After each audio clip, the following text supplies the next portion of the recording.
आज महामहिम राज्यपाल के अभिभाषण पे चर्चा शुरू हुई। इससे पहले क्वेश्चन आवर था, सभी विधायकों ने अपने अपने हल्के की बात रखी। हमने जो आज सही आईना है, सही मायनों में वो दिखाने का प्रयास सरकार को किया। हमने जहां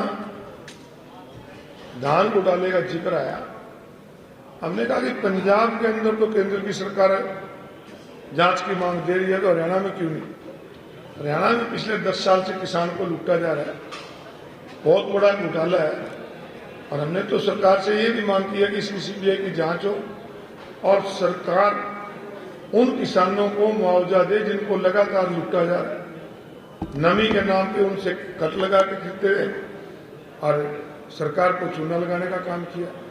इसके साथ साथ रोहतक के अंदर हरियाणा टेलीकम्युनिकेशन एक कंपनी की जमीन को जिस प्रकार से खुर्द-बुर्द किया गया और खुद सरकार ने माना कि उस जमीन की कीमत 200 करोड़ के लगभग, आज के दिन वो 300 करोड़ है और मात्र 25 करोड़ रुपए में वो जमीन सत्ता से जुड़े लोगों को दे दी गई और 88 करोड़ रुपए उस कंपनी का माफ भी कर दिया गया। तो हमने कहा कि इसकी जांच होनी चाहिए। आखिर पब्लिक का पैसा है, सरकार खुद लेती उसको। सरकार वहां पर कितनी कमर्शियल सेक्टर काट सकती थी।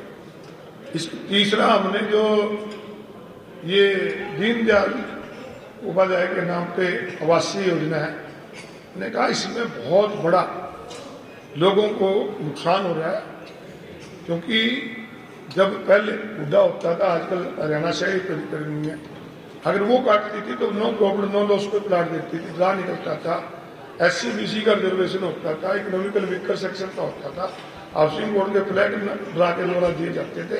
आज वो सारा खत्म करके कुछ लोग प्रॉफिट कमा रहे हैं और उसकी लिस्ट जारी करनी चाहिए कि वो कौन कौन से लोग हैं जिनको 127 लाइसेंस दिए गए। ये 3 मांगे हमने सरकार के सामने रखी।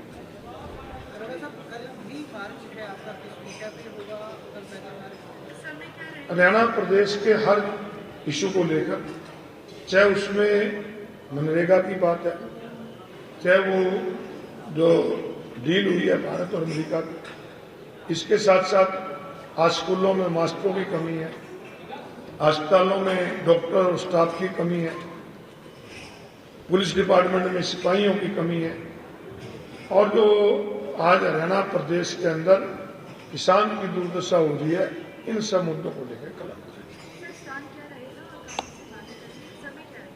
कल 10 बजे मार्च ये जो हाईकोर्ट वाला चौक है, यहाँ से शुरू होकर विधानसभा तक आएगा और यहाँ पर हम संकेतिक धरना देंगे ताकि सरकार को सही आईना दिखाया जा सके। सर, बैंक के मामले में मुख्यमंत्री के जवाब से कितने संतुष्ट हैं आप? जो बैंक घोटाले के मामले में देखो, मैंने तो उसमें मुख्यमंत्री जी से कहा था कि मुख्यमंत्री जी जो ये बैंक का घोटाला हुआ है, आपने ठीक कह दिया कि हम जांच कर रहे हैं, परंतु जब आरबीआई की डायरेक्शन है कि प्राइवेट बैंकों में पैसा नहीं जमा कराया जाएगा, तो और जिन बैंकों में जमा है, जिन अधिकारियों ने किया उसकी भी जांच होनी चाहिए, उनके खिलाफ कार्रवाई होनी चाहिए।